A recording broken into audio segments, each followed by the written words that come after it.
What the Falcons do? Rise up. Welcome to Rise Up Reactions, the show where we talk all things Falcons, NFL, Georgia sports, and in general, the sports news of the day. I'm your host, Dr. Lee Denning, the Golden Hard Dog, and a lifelong sports fan. So, guys, also, just wanted to say real quick, shout out to the Braves on a 16-4 tear in the last 20 games. Just rocking along in their division right now. Love the Braves. I don't get to watch them all that often, and it just sometimes I just can't get into the games. It's much more fun to actually be there. But, you know, go Braves, go Bravos, chop on. Atlanta is rocking along, looking like one of the strongest teams in MLB this year. But without further ado, we're going to jump in today. We're talking about the 2023 AFC North. I've already finished talking about the NFC. I went through the AFC South on my previous video, which I think is the weakest division. Now I'm going to talk about their divisional opponents in the AFC North. These guys drew each other north and south, and we're going to talk about the Ravens, the Steelers, the Browns, and the Bengals, their prospects. And I'll start out with this. They all are playing 14 of the same teams, generally speaking. So they're going to play everybody in the division twice per 6 games. They're going to play the NFC West, which is not an easy draw, with at least 2 teams there being tough, in the Seahawks and the 49ers, with 2 other teams being either bad or question marks, in the Cardinals and the Rams. And then they also draw the AFC South, which is probably going to be as much of a cupcake as anybody could be this year. Certainly a division with a lot of intrigue and a lot of things that we don't know how that's going to play out. Teams that are in rebuilding mode. But again, probably an overall easier floor to draw here. So we'll start out. We're going to talk about the Ravens. We'll talk about their 3 individual teams that they draw unique from everybody else. We'll talk about some things with each team that will probably be the difference makers for them this year, or question marks they have going into the season. Then we'll talk about their floor, their ceiling, and reasonably where I have them finishing this year. So let's talk about the Ravens. Ravens are going to be drawing the Lions. They're going to get the Dolphins late, and then they have to go to the Chargers at some point in the season. So not an easy schedule per se, with the Lions being the favorite in their division. The Dolphins, depending on Tua's health, that could be big loss. You know, could be a loss, could be a win, just really depends. And then the Chargers, I don't know, it just really depends. They're under new leadership now, so we're going to see what happens with them. I do have the Chargers finishing relatively well this year.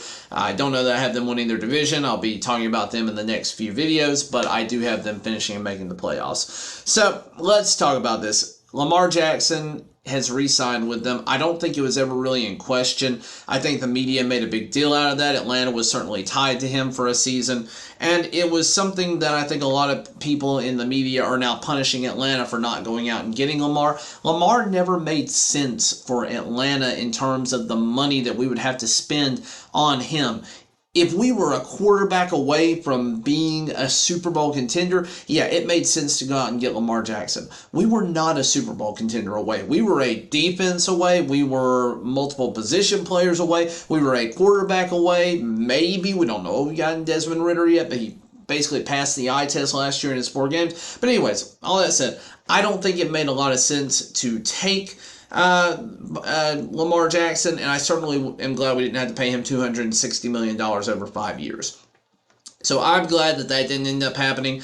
But, you know, they had a fairly solid draft overall with Baltimore. They did draft Zay Flowers, who may end up being the best wide receiver in this class. I think it's very heavy on the front end with the wide receivers. And then after that, it's going to be kind of everybody else. But there were 3 guys this year that were all high-profile guys. He was one of them. And then they didn't have a second-round pick. They ended up drafting Trenton Simpson out of Clemson, inside linebacker, and then Tavius Robinson out of Ole Miss, outside linebacker. And worked on, and then they had a few other picks late. Andrew Voorhees as a guard was a guy that I kept seeing going fairly late, like 4th, 5th round, but they got him in the 7th, so that might end up being a solid pick for him. But again, it just really depends. Is Bateman going to be good? Is Flowers going to be good? And now they have Odell Beckham Jr., who is a year removed from, actually almost 2 years removed from his ACL tear in the Super Bowl, and it just depends on if he can return to form or not. He's getting a little bit long in the tooth by NFL standards. Certainly a young man, still in his prime of life, but it just depends. He's not in his prime of the NFL anymore. They had a fairly quiet free agency overall. Didn't do a whole lot because of the moves that they had to make to get Lamar Jackson back. But again, they're a team that probably is going to do pretty well. I think their floor is about 7-10. They could have a losing season if things go poorly. They certainly showed what happens when Lamar is not healthy last year. They do have Tyler Huntley, who's not bad, but he can't lead the team the exact same way that Lamar can. And if injuries go poorly for them, then yeah, they could be looking at a rough year. But 7-10, I think, is their floor. 14-3, I think, is their ceiling. I think they're clearly the number 1 or 2 team in this division, with everybody else either being right at or close to. This is going to be a tough division overall. It may be one of the most interesting ones to watch this season. Moving on, we have the Pittsburgh Steelers, having not had a losing season under Mike Tomlin as head coach. Can't believe they pulled it out last year. I really thought they were going to have a losing season, and they found a way to win basically all of their last games to go 9-8 last year. It was enough to miss the playoffs because you are not going to make it with a 9-8 record in the AFC this year. This year they might make the playoffs. It's tough, but again, they draw all the same opponents, and then they get the Raiders at the Raiders, they get the Packers, and they get the Patriots. Not necessarily the easiest draw, but again, also these are a lot of teams with question marks, so it's hard to say. Now, here's the question. Does Kenny Pickett have a sophomore slump? He came out doing pretty well last year, did what he needed to do, showed progression through the course of the year, had a great connection with with George Pickens at the wide receiver position, a guy I wish the Falcons would have taken last year. Their offensive line has improved. Getting Broderick Jones is one of the best moves in the first round. As far as I'm concerned, I think Broderick's probably the best tackle in the draft, but I'm a little biased. I'm a Georgia guy. And then they do have 2 old Falcons who are joining their roster. They got Keanu Neal, and then they also managed to get Damontae Casey, who was developing but just never quite got to that point that Atlanta wanted to. We also couldn't afford either of these guys and had to get rid of them because of really bad cap management over the last few years. But again, it's gonna be nice to see a couple of guys that know each other on that team. So. They got Isaac Samalu as offensive guard to build up that offensive line, and they really built up the offensive line to something that should be better than a bottom 10 unit this year. They should be at worst middling, and at best they could be a top 10 unit. So the offensive line, they're going to live and die by. They're going to live and die by Kenny Pickett, but I think they had a very solid draft. I think they're probably going to do pretty well this year. Their floor I also have at 7-10. However, their ceiling I don't think is quite as high. I have their ceiling being 12-5. Certainly enough to possibly win the division if everything goes their way. But again, I have them finishing with a winning record. 10-7 might be enough. I'll have a better idea in a few videos if that's going to make the playoffs or not. But I'm going to say 10-7 is where I have them going. Then we have the Browns. Now, the Browns are, for me, a hard team to cheer for. I don't care for Deshaun Watson. I know there's been nothing criminal that's happened with him.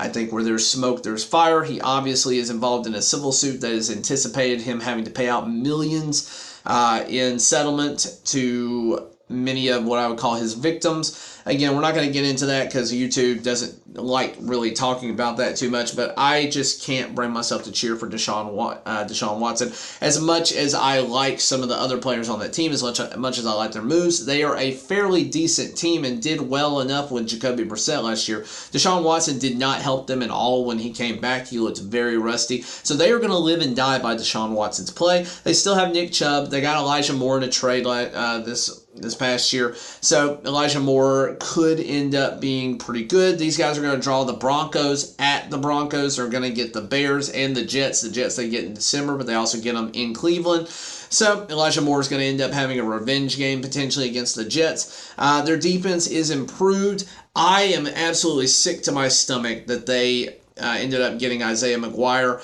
He's a guy that I loved. He's been a phenomenal defensive end for Missouri over the past few years, and he absolutely terrorized Stetson Bennett and the Georgia Bulldogs this past year, almost handing them what would have been their only loss of the season. They ended up, pulling it out late. That was definitely a nail-biter close game. But Isaiah McGuire was a big part of why that game was so incredibly close and why our offense was having a hard time going. Taken in the 4th round, absolute frackin' steal of a pick. They ended up also getting Who else did they get? There was somebody else that I wanted to mention. Oh yeah, they got Eric Posick. I'm not sure how to say his name, but one of the better centers in free agency this year. They re-signed him, and then they also got Zadarius Smith in a trade with the Vikings. It could be a solid pick for their defense. Dalvin Tomlinson on a several-year, 4-year deal, $57 million. A guy that I thought the Falcons might pursue. They are looking solid at defense, and then you just combine it with what they already have there. This is a team that is going to be completely boom or bust, and I have their floor. If Deshaun Watson sucks and their offense can't get it going, their floor is going to be 5-12. I think they could easily lose a ton of games here, but their ceiling is 14-3. I'm biased here. I'm not going to lie that I'm biased here. I don't want them to do well because of Deshaun Watson, but I think they're going to have a winning record. So I gave them just barely a winning record at 9-8. Reasonably, they could be 10-7 or 11-6 as a reasonable prediction as well if things go well for them. I just don't like Deshaun Watson, and I'm going to openly admit to that on air here. So that's how I have them finishing. And finally, you have the Bengals, who have won the division the last few years. The Bengals, they're going to draw the Bills, the Vikings, and they have to go to the Chiefs as the second to last game of the year on New Year's Eve. That is not an easy draw by any stretch of the imagination. There have been some things that have happened to them. They have lost Jesse Bates, which is to the Falcons' gain. Yep, rise up. Let's go, Jesse Bates. I hope he brings some new life to our defense. Probably the best safety in free agency, maybe one of the best safeties in the entire league right now. However, they had a great draft. Myles Murphy was a guy who was at one point in time projected to be a top 10 pick, and they got him at 29 overall. So plugging up the defensive interior there, you all possibly putting him on the edge. You also have Jordan Battle they got in the third round from Alabama, who's been a solid safety for them to replace Jesse Bates. I think that's a pretty good deal overall. They brought in Orlando Brown at left tackle, who was solid for KC, and again will probably be on a division-winning team this year, maybe a Super Bowl contender.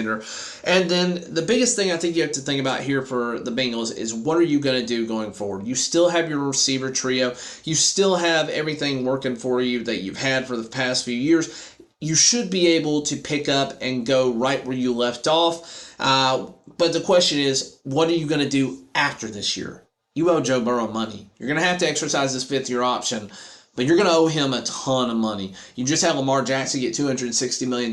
Joe Burrow is easily worth as much, if not a little bit more.